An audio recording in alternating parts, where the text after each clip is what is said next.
അവൻ 5 ലക്ഷം രൂപ പ്രോഫിറ്റ് ഉണ്ട്, അല്ലെങ്കിൽ ഇവൾക്ക് 10 ലക്ഷം രൂപ പ്രോഫിറ്റ് ഉണ്ട്, അവൻ 1 ലക്ഷം രൂപ പ്രോഫിറ്റ് ഉണ്ടാക്കുന്നുണ്ട്, മറ്റവൻ 50,000 പ്രോഫിറ്റ് ഉണ്ടാക്കുന്നുണ്ട്, ഞാൻ മാത്രം ട്രേഡിംഗിൽ സക്സസ് ആവുന്നില്ല.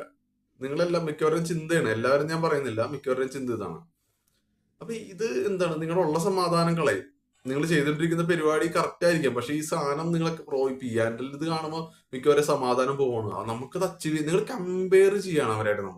നമ്മളെങ്ങനെ കമ്പയർ ചെയ്യണം അവരായിട്ട്? നമ്മുടെ വേറെ സിസ്റ്റം, അവർ ചെയ്യുന്ന സിസ്റ്റം, ഇതെല്ലാം ഡിഫറെന്റ് ആയിരിക്കും. അവരുടെ ക്യാപിറ്റൽ ഡിഫറെന്റ് ആയിരിക്കും. ഈ 1 ലക്ഷം രൂപ ഉണ്ടാക്കുന്ന ആളുടെ ക്യാപിറ്റൽ ഇപ്പൊ 2 കോടി ആയിരിക്കാം, അല്ലെങ്കിൽ 1 കോടി ആയിരിക്കാം. നമ്മുടെ അടുത്ത് എത്ര രൂപ ക്യാപിറ്റൽ ഉണ്ട്? നിങ്ങൾ അത് കമ്പയർ ചെയ്യേണ്ട കാര്യമില്ല. നമ്മൾ ട്രേഡിംഗ് പരിപാടിയിൽ അങ്ങനത്തെ ഒരു കമ്പാരിസന്റെ ആവശ്യമില്ല. ടോട്ടലി നമ്മൾ ഡിഫറെന്റ് പേഴ്സൺ ആണ്, അറ്റ്ലീസ്റ്റ് ഏറ്റവും കുറഞ്ഞത്. അപ്പൊ നമ്മുടെ പേഴ്സണാലിറ്റി എല്ലാം ഇതിനെ ബാധിക്കൂലേ? അപ്പൊ നമ്മൾ കമ്പാരിസൺ എന്ന പരിപാടി നിർത്തിയിട്ട് നമ്മൾ ഫോക്കസ്ഡ് ആവാം.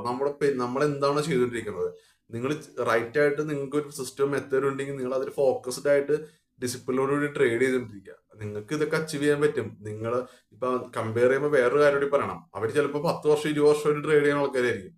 നമ്മൾ വന്നിട്ട് 6 മാസമായിട്ടുണ്ടാവുള്ളൂ. അപ്പൊ അതുകൂടി കമ്പയർ ചെയ്യണ്ടേ? അപ്പൊ ഈ പരിപാടി ഇത് നിർത്തിയിട്ട് നിങ്ങൾ കമ്പാരിസൺ എന്ന പരിപാടി പൂർണ്ണമായിട്ട് ഉപേക്ഷിക്കുക. നിങ്ങളുടെ പരിപാടിയിൽ ഫോക്കസ്ഡ് ആവാം. നിങ്ങൾക്ക് ഇതൊക്കെ അച്ചീവ് ചെയ്യാൻ പറ്റും.